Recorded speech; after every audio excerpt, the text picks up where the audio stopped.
Okay, so what is Mansaf? Mansaf is a dish it's the national dish of Jordan, and usually it's served at like big gatherings, celebration, or not even, it doesn't have to be a celebration, but big events where there's a lot of people. And so it starts off with a layer of flatbread on the bottom, and then it's layered with rice, and then jamid, which is like the fermented yogurt sauce that's integral to what makes Mansaf, and then a layer of meat, which could be chicken. People won't really call that Mansaf, but usually it's lamb, and then more jamid, more rice, and it's layered. And then it's on top, it's finished with a spoonful of jamid and then decorated with almonds and pine nuts. And some Jordanians will use the head of a camel or a sheep to symbolize the good quality of the meat that's in the Mansaf. And so even though it is the national dish of Jordan, it's also popular in Palestine, Iraq, Syria, and Saudi Arabia, because they all border Jordan. And so before it was like Jordan was a country, it was just regionally popular. And so, but they're all prepared slightly differently in these different countries. And so the urban version of Mansaf is made with chicken substituted for the meat, and this variety is most common in Syria, and it's called shakriye. Okay, maybe. We don't know. I don't know if I'm pronouncing it right. But a lot of Jordanians wouldn't even call that Mansaf, and even if they had eaten it, like, they would not admit it. They would be like, no, I haven't eaten that. It's not real Mansaf. And so Mansaf is so popular. Everyone, like when we first got here, everyone was like, have you tried Mansaf yet? Yeah. Do you love it? Like almost no one's like, I don't like Mansaf. No, and like, if someone says they don't like Mansaf, they're like, you're not Jordanian. It's like, oh, everyone here loves Mansaf. And so you can basically see Mansaf at like any big occasion, like from funerals to weddings to births to graduations, holidays like Jordan's Independence Day, or just like religious holidays. And so it's traditionally eaten in like the rural Bedouin style. And so basically the large platter is placed on like an elevated table, and people are like standing all around the table, and the left fist will be placed behind your back, and using the right hand in like a cupping motion, kind of like this, I guess. They use it to collect the rice into meat and balls. So jamid is my favorite part about Mansaf, and it's like the fermented yogurt sauce, and so it's like the delicious like essence of Mansaf. Like for me, Mansaf would not be Mansaf without No, jamid. it's not Mansaf without jamid. And it can be easily prepared at home. And so basically you'd boil sheep or goat's milk, and then you will then ferment it and keep it in a woven cheesecloth, and then salt is added to thicken the milk into yogurt, and then it's shaped into like little balls. And then like the balls are so hard, you can buy them at the grocery store, they're like rock solid.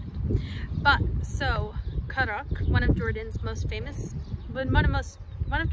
notable cities, is extremely famous for having the best jamid. So in our Mansaf video, the Mansaf that we're eating, the jamid was actually made in Karak. So, and it was like advertised by the restaurant. They were like, the Mansaf we're serving tonight is made with jamid from Karak. So it's like a big deal if the Mansaf you're eating is made with jamid from Karak.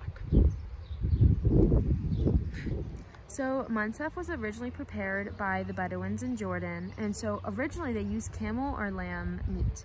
And so now I'm not even sure if you can even find camel meat in places. Yeah, I don't think so. I mean, maybe.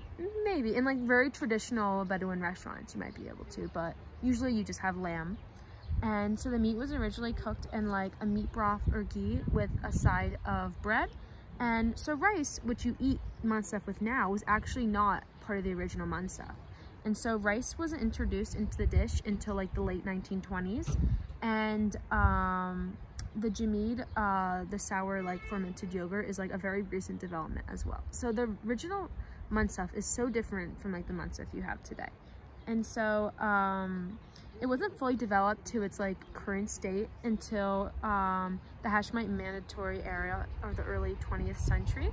And then it was named Jordan's national dish, following the country's independence from British colonialism. And so one of the things about Mansaf that makes it so special is it ties together all the key elements of Jordanian culture. So the Bedouin customs, the love for good food, the importance of like camaraderie in Jordanian culture. And you can easily see this once you analyze how Mansaf is eaten. It's traditionally eaten from one large platter, which exemplifies the importance of sharing all that you have with family and friends, which is a core value in Jordanian culture. And then also the food is famous for bringing people together.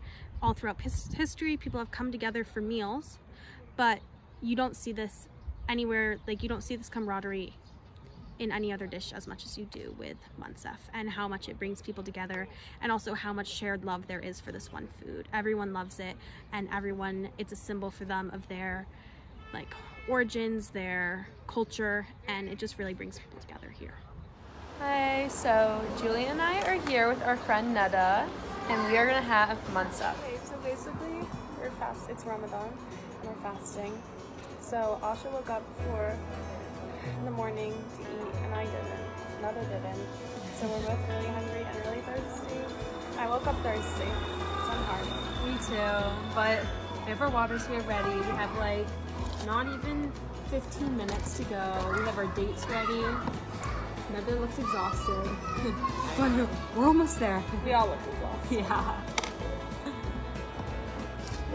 We have dates for when we break our fast, and right now they're reciting the Quran at a nearby mosque. So we're so close.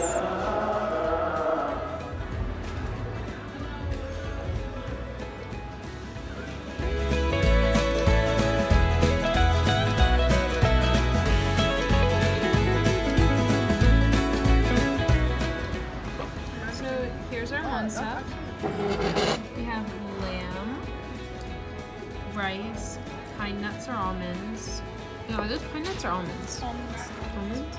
A layer of bread underneath.